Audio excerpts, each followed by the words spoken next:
ఒక మంత్రి ఏం చేయాలి? ఇంకొక మంత్రి ఇన్వాల్వ్ అయినప్పుడు ముఖ్యమంత్రికి చెప్పాలి. ఒకవేళ ఆ మంత్రి కూడా ఇన్వాల్వ్ కాలేదు, ఓన్లీ కింది అధికారులు ఉన్నారనుకున్నప్పుడు ఆ మంత్రికి చెప్పాలి. అంటే పవన్ కళ్యాణ్ అనితకి చెప్పుండాలి.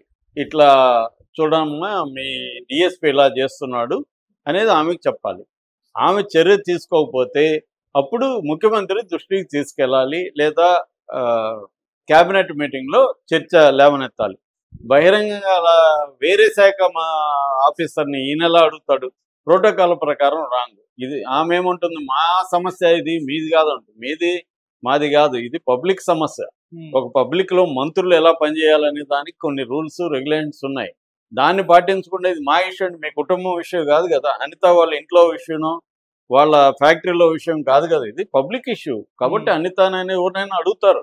ఆమె అట్లా కాకుండా ఇది మాకే ఈగోలు లేవు కదా, మీకు ఈగోలు ఉన్నాయో లేదో మాకు అనవసరం, మీ ఫంక్షనింగ్ ఎలా ఉంది, మంత్రులు ఏ ఏ శాఖల్లో ఏం పని చేస్తున్నారు అనేది ఇంపార్టెంట్. ఇక్కడే రఘురామకృష్ణరాజు ఎంటర్ అయ్యి, ఆయన జయసూర్య అనుకుంటా డిఎస్పి, ఆయన మీద, ఆయన మంచోడు, చాలా ఎఫిషియెంట్ ఆఫీసరు.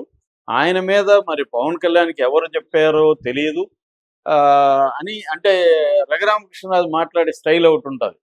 ఆయన ఏంటంటే వ్యంగ్యం ఉంటుంది ఆయనది. డైరెక్ట్గా కాకుండా ఇండైరెక్ట్గా వ్యంగ్యంలో మాట్లాడతాడు. వాళ్ళకి గోదావరిలో ఉండే వ్యంగ్యం ఉంటుంది.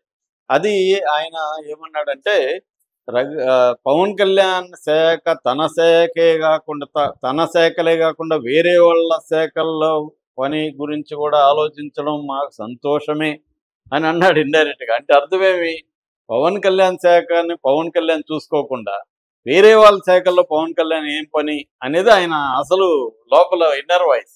దాన్ని అలా చెప్పలేక ఇలా చెప్పాడు. సో అది కరెక్ట్ కూడా, ఆయన చెప్పింది, ఆయన ఇన్నర్ వాయిస్ కరెక్టే. పవన్ కళ్యాణ్ శాఖలో పవన్ కళ్యాణ్ చూసుకో, ఆయన శాఖలోనే బోల్డ్ సమస్యలు ఉన్నాయి. ఆయనకి 5 శాఖలు ఉన్నాయి, అవే సరిగ్గా పనిచేయట్లేదు ఆడ. వాటిని చూసుకో, ఈయన సరిగ్గా టైం ఇవ్వట్లేదు ఆ శాఖలకి, ఎందుకంటే సినిమాలు చేసుకుంటున్నాడు. అది ఆయన మీద ఆల్రెడీ విమర్శ ఉంది. ఆయన శాఖలు ఆయన చూసుకోండి, ఎక్కడో భీమవరంలో డిఎస్పీ గురించి ఈయనకెందుకు అనేది ఇప్పుడు ఆయన ఉద్దేశం, రఘురామకృష్ణరాజు ఉద్దేశం. సో ఎప్పుడైతే ఈ మాటలు మాట్లాడాడో దాన్ని వైసీపీ వాళ్ళు వక్రీకరించి, ఇతను ఫస్ట్ టైం ఎమ్మెల్యే, ఎవరు పవన్ కళ్యాణ్, ఇతనికి ఏం అనుభవం ఉంది, పాలనా అనుభవం లేదు. రెండోది, ఇతను డిప్యూటీ సీఎం, డిసిఎం అనేది ఒక రాజ్యాంగ పదవి కాదు, కాబట్టి ఆయనకి సపరేట్గా ఏం హక్కులు లేవు, పవర్స్ లేవు.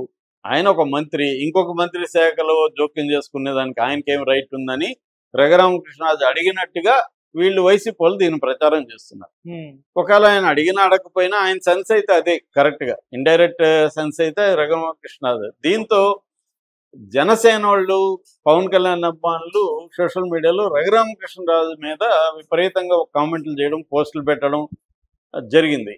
ఆయన వీడియో కింద చూస్తే కూడా, వీడికి జగనే కరెక్టరా, వీడి నోటి తోలికి జగన్ అయితే తోలు తీస్తాడు, ఎన్నికల ఏలాడి తీసి కొట్టాడని చెప్పారు, కాబట్టి తనకి జగనే కరెక్టు అని ఇంకా రఘురామకృష్ణరాజు మాట్లాడారు. దాంతో రఘురామకృష్ణరాజు మళ్ళీ మాట కొద్దిగా మార్చి, నేను అట్లా చెప్పలేదు, ఇట్లా చెప్పలేదు, అక్కడ పేకాట ఆడడం రెగ్యులరే, వాళ్ళకి ఊపిరి తీసుకున్నట్టుగా ఉంటుంది గోదావరి జిల్లాలో పేకాట.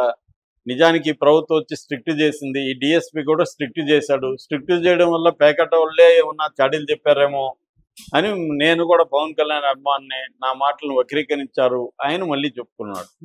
సో ఏదేమైనా ఒక డిప్యూటీ స్పీకరు, డిప్యూటీ సీఎం మధ్య క్లాష్ బయటకు వచ్చినట్టుగా మనకు అర్థమవుతుంది.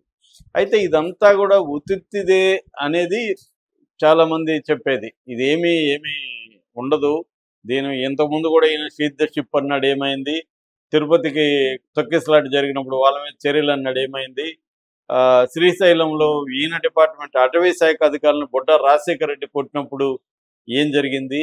ఇప్పటి వరకు ఇలాంటి అనేక సంఘటనల్లో పవన్ కళ్యాణ్ బహిరంగంగా ప్రకటించిన మళ్ళీ ఎప్పుడు ఫాలోఅప్ లేదు, ఏమీ జరగలేదు.